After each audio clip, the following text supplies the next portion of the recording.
Hello दोस्तों, Shukla chemistry classes में आपका स्वागत है। चैनल को लाइक कीजिए और सब्सक्राइब कीजिए। आज हम लोग इस वीडियो में अल्फ़ाबेटिकली आर्डर में जी अल्फ़ाबेट को पढ़ेंगे, जिसमें Gabriel phthalimide, Gattermann aldehyde synthesis, Glaser coupling reaction, glycol cleavage और गैम्बर्ग बैचमैन रिएक्शन।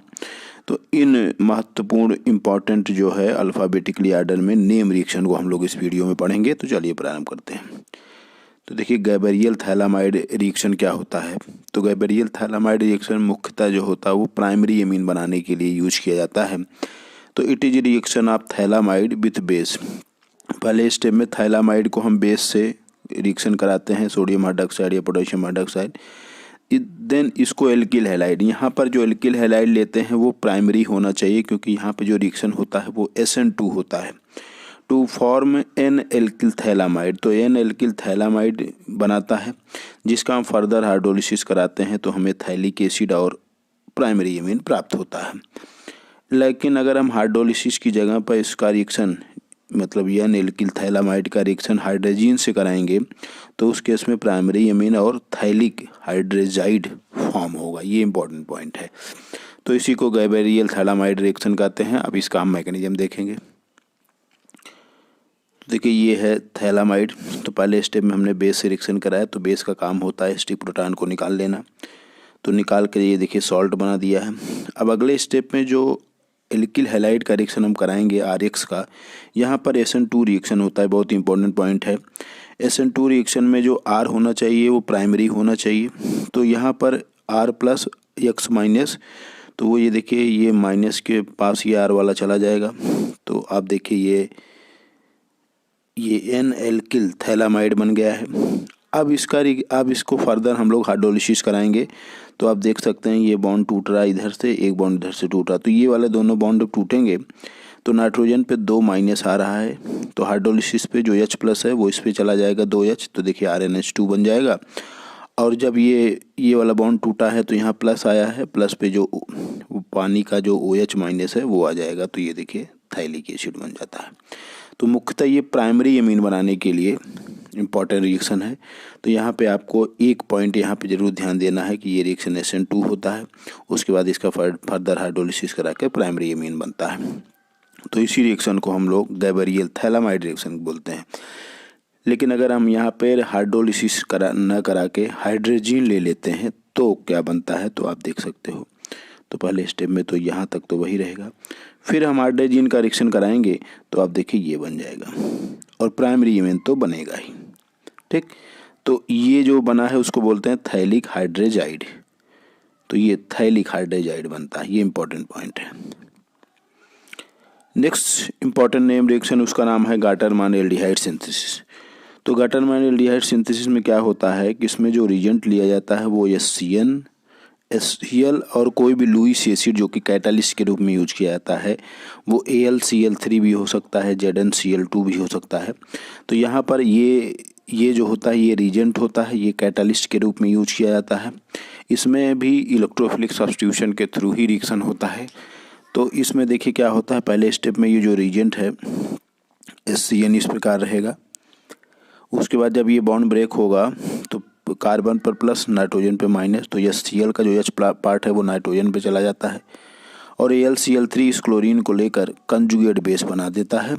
और पहले स्टेप में हमें ये देखिए इलेक्ट्रोफाइल मिल गया। ये इलेक्ट्रोफाइल अब बेंजीन रिंग पे या बेंजीन सबस्ट्रेट पे इलेक्ट्रोफिलिक सब्स्टिट्यूशन देगा, जो कि हमने आपको बताया है। तो ये वाला बॉन्ड ब्रेक कर जाएगा, यहाँ प्लस यहाँ माइनस। तो माइनस पर ये प्लस वाला इलेक्ट्रोफाइल जाएगा। अगले स्टेप में हमने आपको बताया था कि ये फिर बॉन्ड यहाँ माइग्रेट करता है। तो ये यहाँ पे जो माइनस आता है तो यहाँ डबल बॉन्ड बन जाता है, प्लस यहाँ पे आ जाता है। फिर ये बॉन्ड टूटता है तो प्लस माइनस यहाँ, जहाँ सिंगल बॉन्ड वहाँ डबल और जहाँ डबल वहाँ सिंगल हो जाता है। तो इसी को बोलते हैं सिग्मा कॉम्प्लेक्स बोलते हैं एरिनियम आयन का। और इसको फाइनली हम लोग रेजोनेंस हाइब्रिड से दिखाते हैं। लेकिन अगले स्टेप में इसमें होता क्या है कि जो कंजुगेट बेस है वो इस CH को निकाल के एरोमेटिसिटी को पुनः से गेन कर लिया है। अब यहाँ पे जो CH ये बना है CH डबल बॉन्ड NH, हम इसका फर्दर हाइड्रोलिसिस करा देंगे। तो हाइड्रोलिसिस में आप देखिए ये जब 2 बॉन्ड टूटेगा तो कार्बन पर 2 प्लस आया है। तो पानी का 2 OH आ जाएगा इस कार्बन पर, और 2 OH कभी भी एक कार्बन पर 2 या 2 से अधिक OH नहीं होता है। वहाँ पे स्टेरिक रिपल्सन होगा, स्टेरिक हिंड्रेंस होगा, और वहाँ पर पानी निकल जाता है। आप देख सकते हैं ये, तो एक OH का H दूसरे का OH निकल के पानी निकल गया, और ये जो कार्बन पर प्लस आया था ये माइनस, इनके बीच में डबल बॉन्ड बन गया, तो ये बन गया एल्डिहाइड, मतलब ये बेंजल्डिहाइड बन गया। तो ये पूरा मैकेनिज्म है जिसे बोलते हैं गाटरमान एल्डिहाइड सिंथेसिस। तो ये इलेक्ट्रोफिलिक सब्स्टिट्यूशन रिएक्शन के थ्रू ही होता है, किसी भी बेंजीन या उसके जो एक्टिवेटिंग ग्रुप लगे होते हैं। यहाँ देखिए एक इम्पॉर्टेंट पॉइंट ये है कि अगर एक इम्पॉर्टेंट पॉइंट ये है कि अगर हम लोग यहाँ पर SCN की जगह हम लोग अगर कार्बन मोनोऑक्साइड ले लेते हैं तो इसी का नाम गाटरमैन कोच एल्डिहाइड सिंथेसिस हो जाता है। गाटरमैन कोच एल्डिहाइड सिंथेसिस, नाम थोड़ा चेंज हो जाता है, केवल यही करना है कि SCN की जगह हमें CO मतलब कार्बन मोनोऑक्साइड ले लेना है एज ए रीजेंट, तो ये गाटरमैन कोच रिएक्शन कहलाता है। लेकिन अगर हम यहाँ पर SCN की जगह RCN ले लेते हैं, एल्किल नाइट्राइल जिसे बोलते हैं, तो उस केस में ये नेम रिएक्शन चेंज होता है, इसका नाम हो जाता है हाउबेन-होएस रिएक्शन। तो हाउबेन-होएस रिएक्शन मोस्टली जो रिसोर्सिनॉल है, फिनॉल मतलब होता है, तो उनके लिए यूज किया जाता है। तो आप देखिए ये इस सबस्ट्रेट का रिएक्शन हमने जब इस रीजेंट से पूरा कराया तो आपका ये प्रोडक्ट मिला। केवल इसमें अंतर पहले का स्टेप रहेगा कि उसमें SCN पे यहाँ H था, यहाँ R रहेगा, बाकी इलेक्ट्रोफाइल भी वैसे बनेगा, कंजुगेट बेस भी वैसे बना हुआ है, तो उसी प्रकार से रिएक्शन करेगा। लेकिन आपको ये ध्यान देना है कि OH जो होता है वो आर्थो और पैरा डायरेक्टिंग होता है, तो ये हमेशा आर्थो पर आएगा और इसके रिस्पेक्ट में ये पैरा पर है। तो आर्थो पैरा डायरेक्टिंग चूँकि OH होता है, तो ये चीज़ आपको ध्यान देना है। तो इसी को बोलते हैं हाउबेन-होएस रिएक्शन, मतलब गाटरमान एल्डिहाइड सिंथेसिस में SCN की जगह अगर हम RCN ले लेते हैं तो ये प्रोडक्ट मिलता है, और इस प्रोडक्ट को ही हम लोग ये मतलब हाउबेन-होएस मैकेनिज्म के थ्रू बनता है। तो ये आपको यहाँ पर लगभग 3 इंपॉर्टेंट नेम रिएक्शन हमने एक ही साथ पढ़ लिया। अगला नेम रिएक्शन है जिसका नाम है ग्लेजर कपलिंग रिएक्शन। तो ग्लेजर कपलिंग रिएक्शन क्या होता है? It is oxidative coupling of terminal alkyne. Terminal alkyne बोले तो जैसे ये terminal alkyne to yield symmetrical bis acetylene, मतलब यहाँ पर सिमेट्रिकल बिस एसिटिलीन बनता है। This reaction takes place in presence of base and copper salt as a catalyst. Copper salt का मेनली यूज किया जाता है ऑक्सीडाइजिंग एजेंट के रूप में। इसमें पहले स्टेप में क्या होता है, जो अल्कली हम लिए हैं वो H+ आयन को रिमूव करता है और एसिटिलाइड आयन बनाता है, which further dimerise in presence of copper salt to form bis acetylene. तो अब इसका मैकेनिज्म हम लोग देख लेते हैं। तो आप देख सकते हो मैकेनिज्म में, तो ये जो हाइड्रोजन होता है, जो कि यहाँ का संकरण जो है वो sp, और sp कार्बन का हाइड्रोजन जो होता है वो एसिडिक होता है। तो बेस का काम होता है एसिडिक प्रोटॉन को निकाल देना, तो H को निकाल लेगा। तो देखिए एसिटिलाइड एनायन बना है।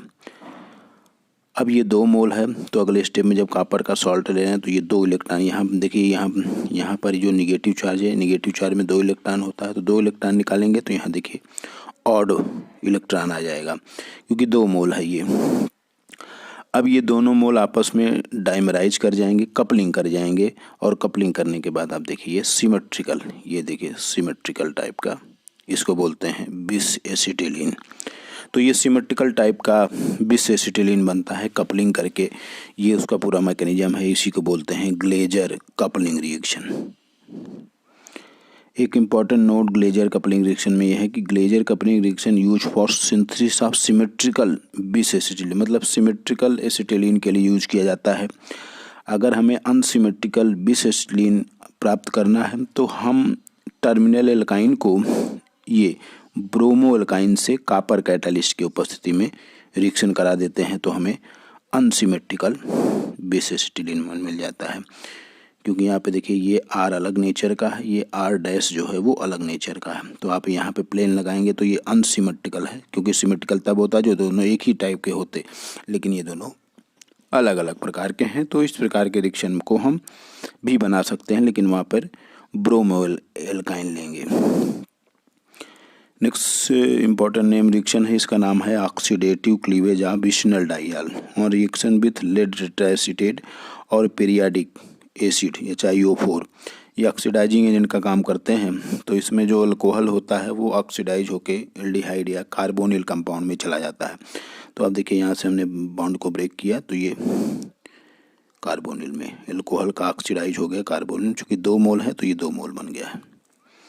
अनसिमेट्रिकल रहेंगे तो अलग अलग बनेंगे, चूँकि ये हमने एक ही टाइप का इसको सिमेट्रिकल लिया है तो ये 2 मोल एक ही टाइप के बन गए। ये कभी कभी यहाँ से शुरू करता है कि किसी एल्कीन को osmium tetroxide in presence of H2O2 hydrogen peroxide की उपस्थिति में रिएक्शन करा के देता है। तो हमारा विसिनल डाइयाल बन जाएगा, विसिनल डाइयाल बन जाएगा। और फिर हम उसका ये रीजेंट हम लेंगे, ये जो तो यहाँ पर हम लेंगे तो ये देखिए फिर से यहाँ पर, अब यहाँ पे देखिए दूसरा जो है वो अनसिमेट्रिकल है, यहाँ पर R है, यहाँ पर H है। तब यहाँ पर अगर टूटेगा तो ये एसिटाल्डिहाइड मतलब एल्डिहाइड एसिटाल्डिहाइड बन जाएगा। और ये यहाँ पे टूट रहा है तो देखिए 2H है तो ये फॉर्मल्डिहाइड बन जाता है। तो अगर अनसिमेट्रिकल है तो अनसिमेट्रिकल एल्डिहाइड कीटोन प्राप्त होगा, और अगर सिमेट्रिकल है तो हमारा सिमेट्रिकल कार्बोनिल कंपाउंड प्राप्त होता है। तो ये दोनों जो रीजेंट है लेड टेट्राएसीटेट और पीरियाडिक एसिड HiO4, ये आपको याद होना चाहिए। नेक्स्ट इम्पॉर्टेंट नेम रिएक्शन है जिसका नाम है गोमबर्ग बैचमैन रिएक्शन। तो गोमबर्ग बैचमैन रिएक्शन क्या है, ये बहुत इंपॉर्टेंट नहीं है, लेकिन अब इसको थोड़ा सा हम लोग देख ही लेते हैं। इट इज़ सिंथेसिस ऑफ बाईएरिल, मतलब इसका उपयोग किया जाता है बाईएरिल का सिंथेसिस करने में। In this reaction arene diazonium जो आयंस होता है वो एक्वस एल्कलाइन सॉल्यूशन में रिएक्ट करता है अनदर एरोमेटिक सबस्ट्रेट से, और एक प्रकार से ये भी कपलिंग रिएक्शन करके प्रोडक्ट बना देता है। तो आप यहाँ देख सकते हैं कि ये एरीन डाइएजोनियम आयंस है, ये दूसरे सबस्ट्रेट के साथ जो एरोमेटिक सबस्ट्रेट है उसके साथ एल्कलाइन के प्रेजेंस में कपलिंग रिएक्शन कर गया आर्थो पे, ये देखिए प्रोडक्ट बन गया। ये एग्जाम्पल ये एग्जाम में पूछा गया है। तो अगर इसका यूज करेंगे तो N2 अच्छा लिविंग ग्रुप होता है, ये निकल कर ये 5 मेंबर की यहाँ देखिए ऑक्सीजन रहेगा। तो ये ऑक्सीजन ये है यहाँ पे रहेगा, और ये 5 मेंबर की 1 2 3 4 5 मेंबर की ये बीच में रिंग बन जाती है। तो इसी को बोलते हैं गोमबर्ग बैचमैन रिएक्शन। तो ये बाईएरिल के सिंथेसिस के लिए यूज किया जाता है। तो आज हम लोगों ने इस वीडियो में G अल्फ़ाबेट से जो भी महत्वपूर्ण इम्पॉर्टेंट नेम रिएक्शन है उन सभी का अध्ययन किया। अगले वीडियो में हम लोग H जो H अल्फ़ाबेट है उस पर नेम रिएक्शन देखेंगे। तो शुक्ला केमिस्ट्री क्लासेस को लाइक कीजिए और सब्सक्राइब कीजिए। धन्यवाद।